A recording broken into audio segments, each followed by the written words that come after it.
One of the things that I want to talk about in this particular conference and why I'm here is to talk about the friction files around AI. We talk about AI being this magic thing, but I think those days are over. We're now looking at the ROI, why it's scaling, why it's not. There are lots of problem children, if I may say, in AI that's keeping leaders like you awake. What is the number one thing that the companies are missing at this point? I would say lack of understanding of AI and its capabilities. Everyone wants to adopt AI, but no one wants to basically has the understanding of what to do with it, right? And also they're not measuring AI based on the ROI, return of investment. Like you are deploying AI, you are training AI, what are you getting out of it? What's the goal? Everything in my head, the way I was trained, I was raised, has to be like fit for purpose. Only use what you need.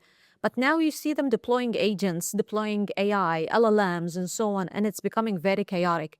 And most importantly, they're still based on legacy systems. And by that, it is still tech infrastructure that can't handle AI. What's going to happen to your data? Is it protected, right? And keep in mind that AI at this point in time is still not context aware. And this is what I'm trying to create at my company. So it'll give you answers, but these answers might not necessarily be useful or beneficial to you. So I would say there's a lot of education, learning curve, and change management that needs to occur. You talked extensively about AI literacy, I think, yesterday. How much are leaders literate themselves to teach something else to another? I mean, the world is changing really fast. What is literacy even today? Yeah, absolutely. So right now I see that a lot of leaders are just regurgitating information they're getting from LLMs like Claude, like ChatGPT, and so on. There is not necessarily a deep understanding of what AI is. And the way you can understand what AI is actually practicing. And by the way, I have my own master classes where I basically teach people how to use AI, how to deploy it, make it actionable, make it tangible. Otherwise, it just remains in theory. Understand your company's need. Understand if AI is going to be of value add. Don't just adopt it for the sake of adopting it, right? If you need it, then adopt it. If not, move on. You might need like simple machine learning. You might not need all of this sophisticated AI. But there is a race. If you don't have AI, you're going to be left behind. But really? Security. Extensive subject, one of the bane of AI because of, I mean, it's something we cannot live without. I mean, it's not that security was not an issue yesterday.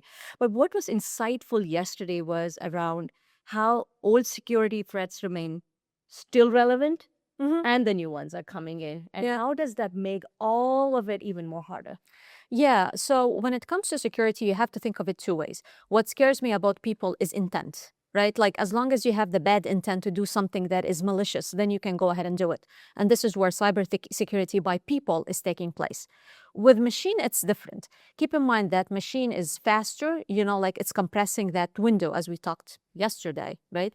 So their ability to access billions of information. So sorry, I'm going to interrupt you. What is that compressed window? I heard it, but I want so think of it like Claude, for example, Claude Mythos, right? Like this new thing, they're doing this Glasswing project that is going on.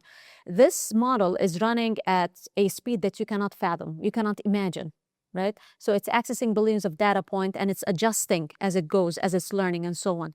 So its ability to breach, its ability to leak data is not something that humans can ever stop. So humans, what scares me, intent. AI, what scares me is speed. And also I would like to kind of advise people in general who wants to do AI, agentic AI, don't do general agents, do specialized agents. Like what I do right now might not be as sophisticated as Claude, might not be as sophisticated as OpenAI, but it's accurate, it's consistent. I do 5 things and the agent can do them with a high level of accuracy and consistency. And this is what people should do. Don't boil the ocean. Oh, I love that. Love that perspective. Which is where, whether it is whatever form of agentic AI or responsible AI or different kinds of AI, there is this entire term emerging by design, meaning customize it because no one migration, no one modernization is going to be the same. What are your thoughts on that? So I actually started talking about governance by design in 2023. I started preaching about governance by design. And everybody, including like politicians, administrations, and so on, were very much dismissive. And what I meant by governance by design is bake controls into the actual code of the AI. Define what data it can access. Define what actions it can do, right? Put guardrails in place and bake them into the code itself so that it knows what to do and what not to do. Because if you do audits like what companies are doing right now in retrospect and not basically proactive control during execution itself, what's the point? You talked about the age-old theory that people, process, and platforms still remains the most important. Yes. Is that in order? People, process, and platforms? Or I still believe that people should be the focus. Before you talk about AI, before you fear AI and whatnot, start with your people, start with your team.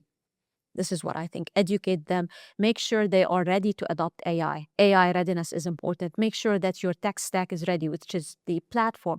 And make sure your process makes sense.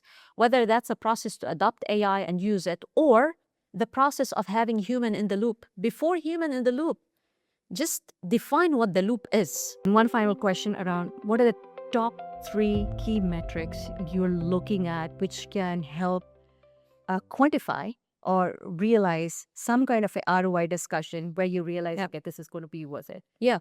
When you work with me right now, for example, I just want to use my professional, the professional setting I have at the company. There are KPIs, key performance indicators of a system, of the agentic AI system. And the first one is time saved. This is very important. How much time are you saving? The second one is resources. What's the amount of money you're saving? So think of it as this way. We have defined cost center and we have defined profit center.